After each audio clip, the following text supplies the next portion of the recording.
May ilaw sa na ano. Dito ako sa bahay ko. Yung sa kondo ko. May ilaw yung nahan. Nakabit lang ko.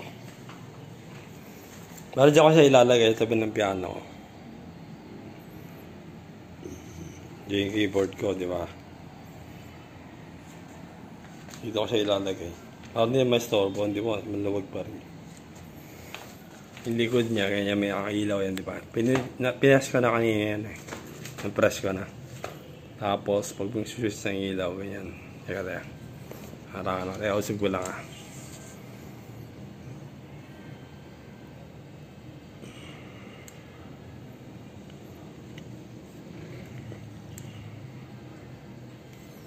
Diba pag ganyan, nakapress.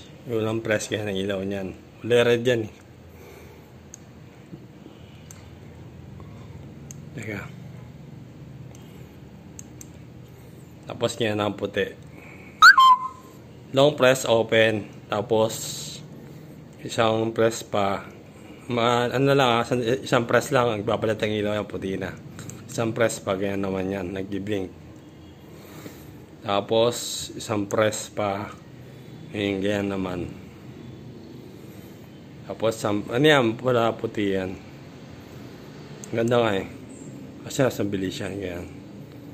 Tapos, balik to ano. Yan yung una eh. Uli red yan.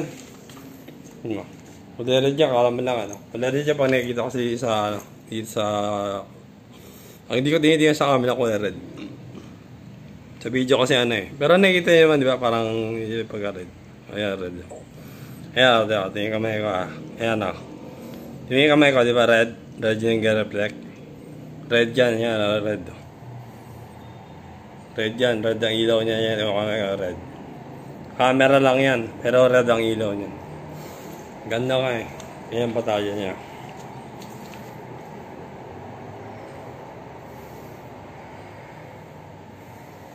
Meron di siyang ano.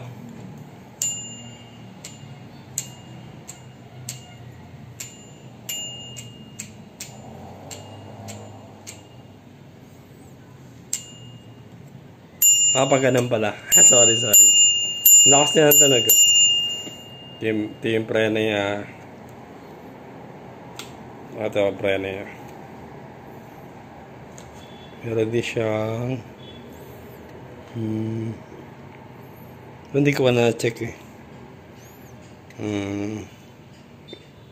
May natitingin ako lang ito. Medyo di ko gano'ng mabasa. Ano siyang ano eh. Parang ano to. Hindi ko na tanong dun sa kanina. May natitingin ako na ito. Check na ko ano to. Parang may meter siya eh. Hindi ko lang kung ano yun. Hindi ko lang kung si speed yata. Kasi nandito yung cambio niya eh. Dito yung cambio. Hindi yata yung speed meter niya. Hindi yata malalaman. Dami ang speed oh.